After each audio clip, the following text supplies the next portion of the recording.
In this video, I'll show you how to enable and disable sleep mode on your OnePlus Watch 4. All you have to do is access the control center by simply swiping down from the watch face, and then from here find the sleep mode icon, which is denoted by this icon right here.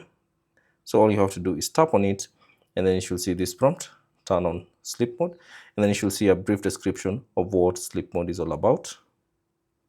And from here, simply scroll down, and to enable it, simply tap on the check mark, and that will enable sleep mode. So keep in mind, this will also reduce the brightness of your watch, as you can see.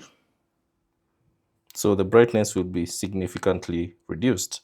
Now, if you'd like to exit out of sleep mode, all you have to do is simply access the control center again. And then from here, navigate and find that icon and tap on it, and that will disable sleep mode. So thanks for watching. If you have any questions, leave them down in the comment section below, and I'll see you on the next one.